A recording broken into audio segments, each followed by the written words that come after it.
Welcome back to another video. Today we'll be taking a look at the top 10 UFC, scratch that, the top 10 MMA fights in history.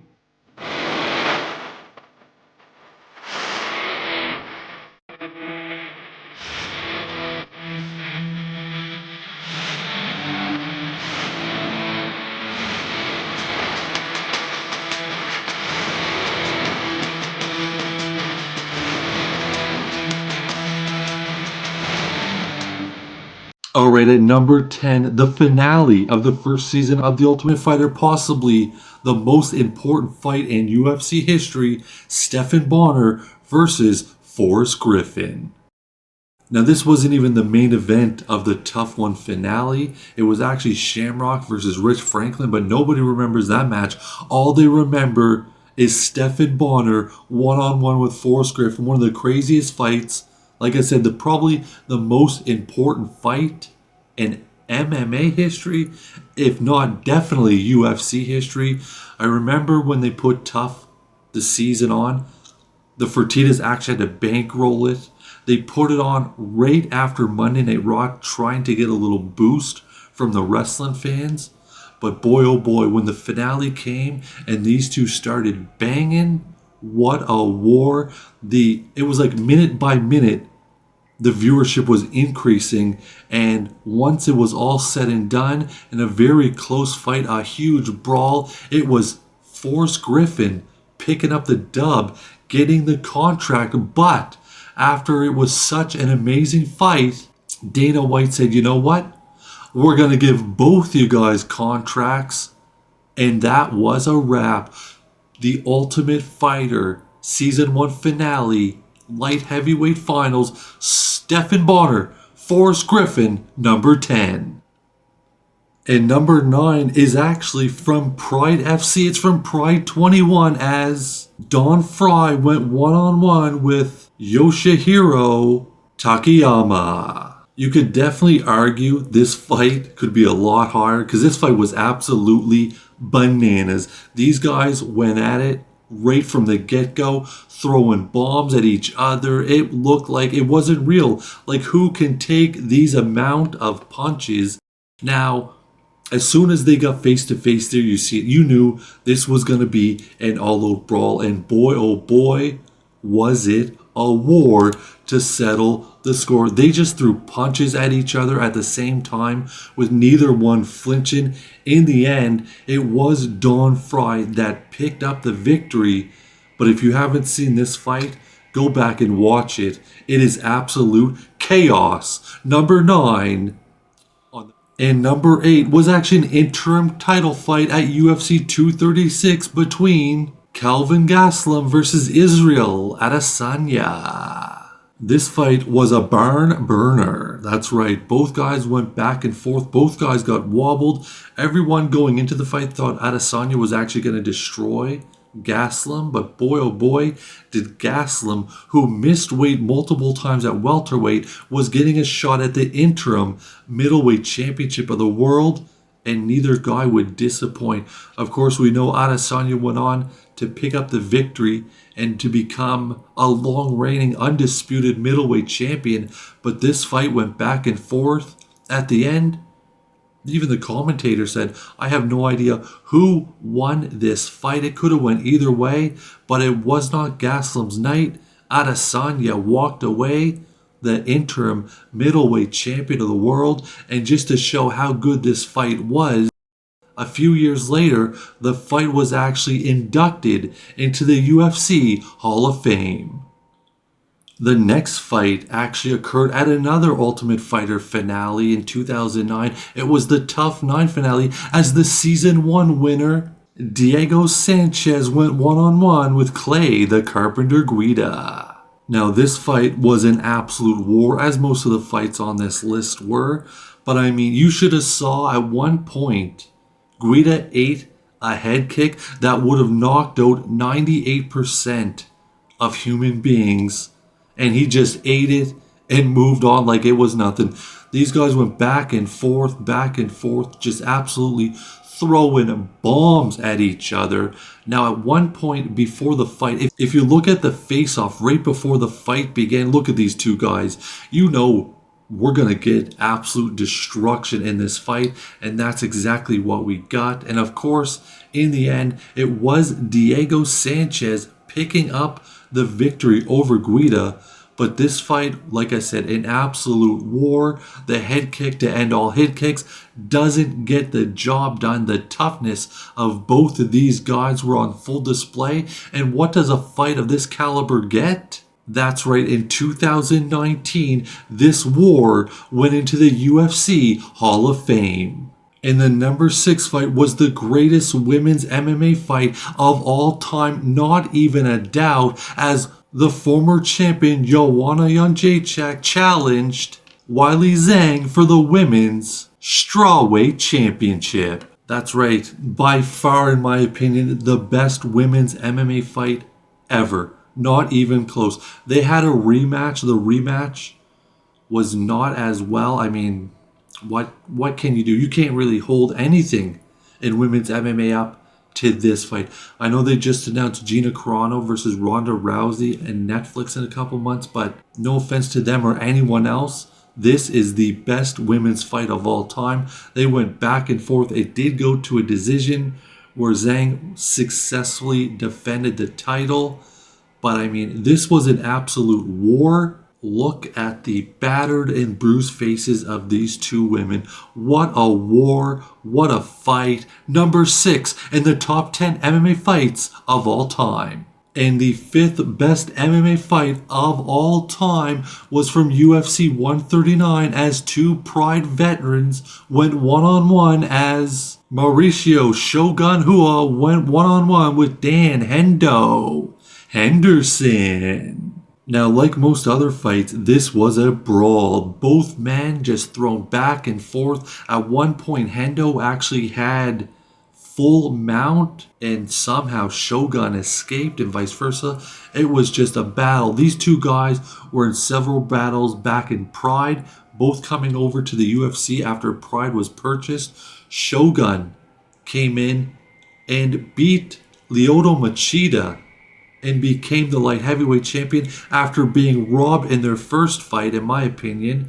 Henderson came in as the champion in two weight classes, got 2 title shots, was unsuccessful in both of those, but then these two guys went at it, and boy, oh boy, what a fight it was. It was a unanimous decision victory for Henderson. But boy, oh boy, at the end of the fight, everyone was pumped. And after the fight, they actually linked back up at the hospital. And these two guys looked pretty messed up. But still, a wonderful fight by two MMA legends, number 5.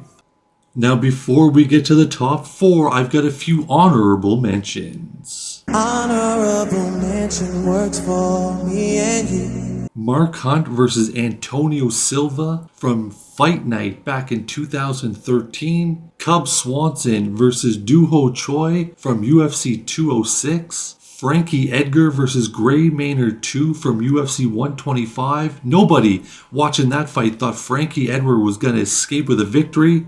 Well, he didn't. It was a draw, but everyone thought he was absolutely toast. And Ruthless Robbie Lawler, Carlos Condit from UFC 195. And coming in at number 4, it's actually a fight from Bellator. That's right, Bellator 58. For the lightweight world championship, it was the champion Eddie Alvarez against Michael Chandler. This fight was an absolute bloody war. These guys went back and forth, rocked each other several times. Boom. Someone hits the canvas. It's not over because both guys have the heart of a champion. And this one went 1 round, 2 round, 3 round. And in the 4th round, it was Eddie Alvarez winning by rear naked choke. I think, in all honesty, All the blood actually helped him sink in the rear naked choke. And I mean, look at this after the fight. Both of these guys were all bloodied, all bruised. Their face were swollen. It was an absolute war. Chandler Alvarez, Bellator 58, coming in at number 4. Now we are cracking the top 3. Yeah, number 3 for the light heavyweight championship of the world from Toronto. It was UFC 165, where Jon Jones defended the light heavyweight championship against Alexander Gustafsson. Honestly, this fight was actually shocking. Jon Jones was destroying everybody in his path. Guys like Rashad Evans, who really had a huge rivalry with him, and people thought Rashad was going to give him a big test. Rampage Jackson, Lyoto Machida. Jones was just finishing everybody like it was nothing. And then one cold night in Toronto, Alexander Gustafsson, who people gave zero chance to beat Johnny Bones Jones, came out. And he came out. He took Jon Jones down in the first round, which was uncalled for. Nobody had ever seen Jon Jones taken down like that. And the fight just continued. Gustafsson, a lot of people thought Gustafsson won the first 3 rounds, and he was en route to becoming the light heavyweight champion. Somehow Jon Jones kicked it into another gear, and when it came to round 5, Jon Jones put it on him. Shockingly, it went to a decision. Jon Bones Jones retained the light heavyweight championship. As you can see in this picture, I think Jon Jones was surprised he retained the championship. I know I was surprised. The people I was watching the fight with, they were also surprised.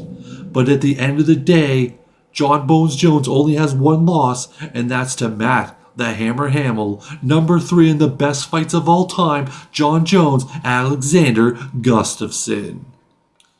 Now coming in at number 2, which a lot of people widely regard as the best MMA fight in UFC history, possibly MMA history, it was for the welterweight champion. Ruthless Robbie Lawler defended the title against Rory MacDonald in a rematch from a fight years previous. Now what can you say about this fight that hasn't already been said? Rory Mac came into this, I believe, as a slight favorite. People thought because of their first fight, Rory was going to wrestle him. It was going to be a fight, but Rory was finally going to reach his potential and his destiny, becoming the welterweight champion now that George St. Pierre, his former training partner, had retired. But ruthless Robbie Lawler, oh, he had different intentions than that. Robbie Lawler actually broke Rory MacDonald's nose in the fight. Rory kept going, and then there's this iconic photo between, I believe, the 3rd and 4th round where they just stood in the middle of the octagon face to face with big John McCarthy in between them. It's iconic. It was an absolute war. Both men were bloody and beaten and bruised, but in the end, it was ruthless Robbie Lawler picking up the TKO victory after Rory kind of crumbled, after his nose just couldn't take any more punishment, and the ruthless one, Robbie Lawler, successfully defended the welterweight championship of the world. And then after the fight, both guys went to the hospital, and there we see a picture they took together at the hospital after the fight. Now I know what everyone's thinking. If you have Rory MacDonald and Robbie Lawler at number 2, what possibly could be number 1? Well, this is just my opinion. This is my favorite fight of MMA of all times. That's right, it wasn't even a UFC fight. It was a fight in Strikeforce. It was for the welterweight championship of the world, as the champion Nick Diaz defended against Paul Sam Tex Daly. To me, this was a back and forth war. Both guys got rocked. Both guys dropped. Nick Diaz has a chin of chins, and he even got decked. I mean, what an absolute war. We all knew Paul Daly, after unfortunately getting released from the UFC after the punch thrown after the bell, Dana said never again. And he stuck to it. We never saw Paul Daly in the UFC. Now, if he ended up beating Nick Diaz in this fight, who knows what could have happened. But on this night, both men dropped, both men decked, wobbled. An absolute classic in Strikeforce. At the end of the day, winning by TKO. That's right, Nick Diaz Army. Nick Diaz successfully defended the welterweight championship of the world at Strikeforce. Well, there you go. There are my top 10 MMA fights in the history of MMA. If you agree or disagree, let me know down in the comments, and I'll catch you next time.